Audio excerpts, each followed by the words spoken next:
क्या आप जानते हैं कि भगवान श्री राम की एक बहन भी थी? रामायण के सारे चरित्रों के बारे में लगभग आप सभी लोग जानते ही हैं। सबको पता है कि भगवान राम के 3 भाई थे, लक्ष्मण, भरत और शत्रुघ्न। लेकिन बहुत ही कम लोग जानते हैं कि शांता कौन थी। शांता का जिक्र रामायण में भी है। वह राजा दशरथ और कौशल्या की बड़ी बेटी थी, जिन्हें वृषणी और उनके पति रोमपद ने गोद लिया था। शांता ऋषि शृंग की पत्नी थी। शांता और ऋषि शृंग के वंशज सेंगर राजपूत हैं, जिन्हें एकमात्र ऋषिवंशी राजपूत कहा जाता है। चलिए शुरू करते हैं शांता की कहानी। शांता महाराज दशरथ और कौशल्या की बड़ी बेटी थी, जिन्हें अंग देश के राजा रोमपद और कौशल्या की बड़ी बहन वृषणी ने गोद लिया था। वृषणी की कोई संतान नहीं थी। एक बार वृषणी अपने पति के साथ अपनी बहन से मिलने अयोध्या आई थी।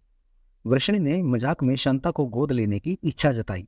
वृषणी की यह बात सुनकर राजा दशरथ ने उन्हें अपनी बेटी शांता को गोद देने का वचन दे दिया और इस तरह शांता अंग देश की राजकुमारी बन गई। शांता के बाद राजा दशरथ की कोई संतान नहीं थी। वे एक पुत्र चाहते थे जो उनके राजवंश को आगे बढ़ाए।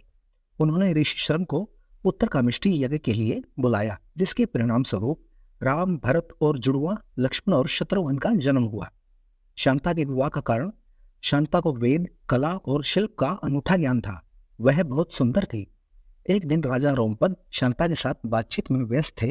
तभी एक ब्राह्मण मशरसून के दिनों में राजा से खेती में मदद मांगने आया। रोमपद ने ब्राह्मण की याचना पर ध्यान नहीं दिया। अपनी उपेक्षा से नाराज ब्राह्मण वहां से चले गए। वर्षा के देव इंद्रदेव भी अपने भक्त के इस अपमान से नाराज हो गए। इसलिए मानसून के मौसम में वहां बहुत कम वर्षा होती थी। सूखा पड़ने से वहां हाहाकार मच गया। इस समस्या से मुक्ति पाने के लिए रोमपद ऋषि शृंग के पास गए। रोमपद ऋषि शृंग से यज्ञ करने की विनती करते हैं। ऋषि शृंग के कहे अनुसार यज्ञ किया जाता है, जिसके बाद अंग देश में वर्षा होती है और सूखे की समस्या समाप्त हो जाती है। इससे प्रसन्न होकर रोमपद ने अपनी पुत्री शांता का विवाह ऋषि शृंग के साथ कर दिया। राजा दशरथ चाहते थे कि वंश को आगे बढ़ाने के लिए रानियों के पुत्र पैदा हो। इसलिए सुमंत की सलाह पर राजा दशरथ ने ऋषि शृंग को निमंत्रण भेजा। ऋषि शृंग ने शर्त रखी कि मैं यह यज्ञ अकेला नहीं करूंगा, मेरी भार्या यानी मेरी पत्नी को भी यज्ञ में बैठना होगा। तब शांता को बुलाया गया। राजा दशरथ उसे पहचान नहीं पाए, लेकिन जब उसने राजा दशरथ और कौशल्या के पांव छुए और अपना परिचय दिया, तब पता चला कि वो राजा दशरथ की ही पुत्री है। इसके बाद ऋषि शृंग ने शांता के साथ बैठकर पुत्र कामिष्ठी यज्ञ किया, जिसके फलस्वरूप राम, लक्ष्मण, भरत और शत्रुघ्न पैदा हुए। साथियों, बहनों, भाइयों, आपको ये कथा, ये कहानी, ये रोचक जानकारी कैसी लगी हमें कमेंट करके जरूर बताइएगा।